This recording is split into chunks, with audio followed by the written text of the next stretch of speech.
Is Ontario Premier Doug Ford heading to the polls early and willing to break Ontario's fixed election date law? Hi, I'm Brian Lilley, political columnist with the Toronto Sun. If you look at some of the headlines, you would be convinced that Doug Ford and the Ontario PC party is heading to the polls any moment now. They're just chomping at the bit to get to the polls, to use their popularity from the pandemic to have voters give them an even bigger majority than they have now. Well, that's what you might think if you look at this story from the Toronto Star. It details how the Conservatives have been nominating candidates. Well, guess what? So have the Liberals. But the Star's not alone in thinking this. You've also got the CTV story showing that the Ontario Liberals have put forward a private member's motion to call on the government to stand by the June 2nd, 2022 election date. Well, that's already written into law. Not that it matters, and I'll show you why that is in a moment. Look, I'm not saying that Ford and the PCs won't be foolish enough to go to the polls early, but I don't think that that's their plan. I've spoken to some of the top people in election planning and readiness for the party, and they say they have no plans to go early. And why would they? They're in a majority setting. Unlike governments in New Brunswick and British Columbia, which have recently gone to the polls, well, Doug Ford and the Ontario PCs have a majority government. They don't have to give up power until June 2nd, 2022.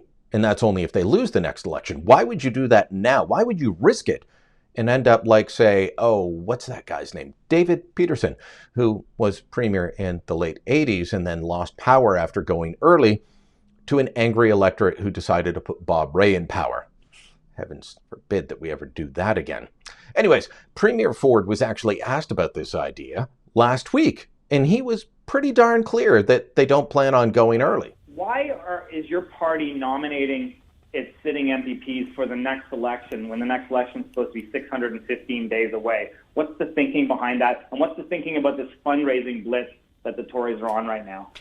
Yeah, well, first of all, the NDP and the Liberals are going hog wild and getting their members, and I have no problem with them doing that.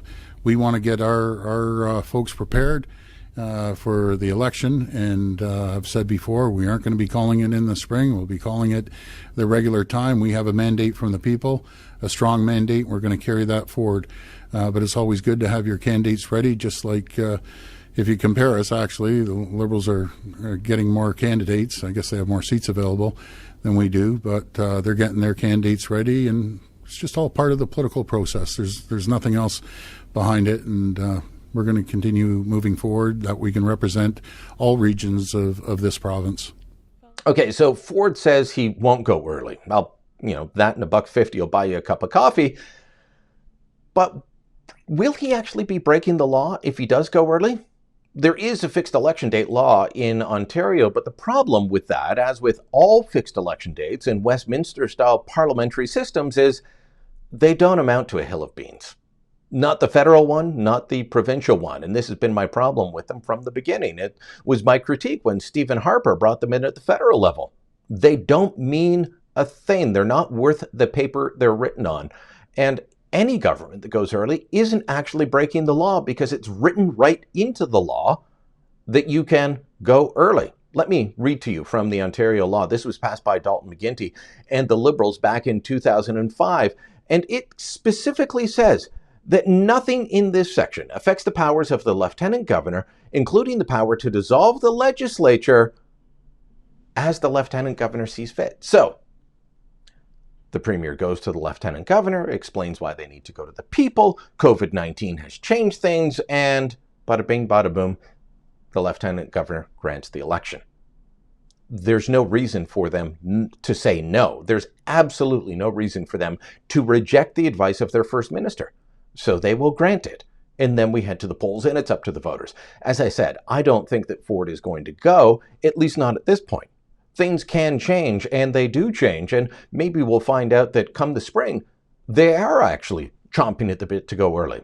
The PCs have nominated a bunch of candidates, but so have the Liberals, so have the NDP, and that will continue to be the case. Politics is politics. This is what these people do. They try and find ways to best each other. But as for breaking an election law, that's not going to happen because of the way the law is written. As for when we actually do head to the polls, my money right now is on June 2nd, 2022. But but I reserve the right to change that bet.